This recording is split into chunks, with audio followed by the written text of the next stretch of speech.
So, I have the Corsair K55 RGB here, and we're going to be reviewing this today. It's got a nice image of it right here on the top with all the RGB and everything on. Let's look on the back here, see what we have. IP42 rated dust and spill protection. It has 3-zone dynamic RGB backlighting, 6 programmable macro keys, a detachable palm rest, dedicated volume media keys, and a powerful IQ software. So, I mean, for a keyboard this new, 3 RGB zones is obviously not that much. But it's supposed to be a good keyboard, so we're just gonna check this thing out. Let's go ahead and open it up. I already cut the plastic on this, so we should be able to just open it right up. Let me get this out for you guys. So I'm opening this thing up. You can't really see inside the box. Right out of the box, we got the keyboard. And then we got a warranty guide, and let's see what else we have. So we also have inside the box the wrist rest, which I noticed just by feeling it that it is plastic. It's got a tiny bit of a smushy feeling here. Yeah, but it's still plastics, which is, I guess, fine. Go ahead and unwind this cord. I haven't took this out yet. Let's go ahead and do that.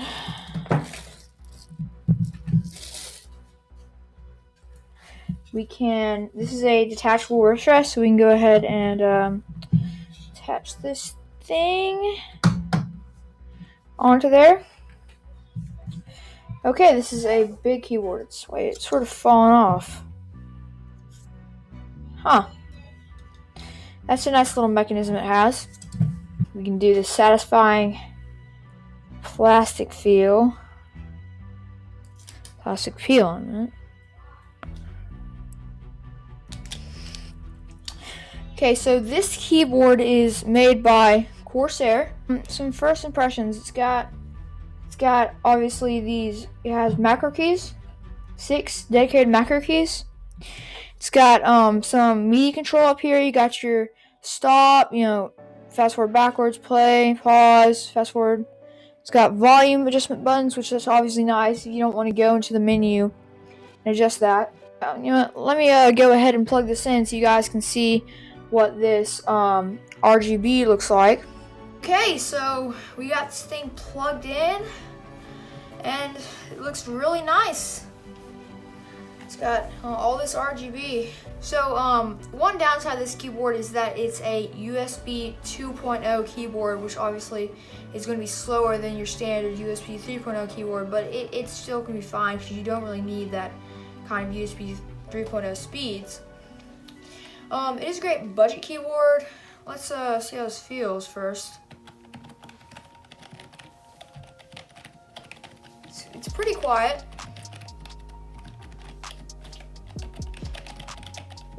It's got a really firm feeling to these keys versus my previous keyboard, the MPET K10. I'll leave a link to that in the description. So some overall thoughts on this. I think it's a really great entry-level keyboard. It's only $49.99, which is obviously great for all the things you're getting. It's obviously a full-size 100% keyboard, and then it also comes with the included wrist rest, which is really nice. So it's membrane. So obviously membrane is cheaper, and it's not as good as say a mechanical keyboard. But I mean, if you're on a budget, I think this is a great keyboard. It feels nice. It's got all these features, even though it's only got like 3 RGB backlit zones, which is obviously bad for a keyboard. It's not that good for a keyboard that's this new. It's just overall great. It's just overall great keyboards. How's my review of the Corsair K55? Thanks for watching.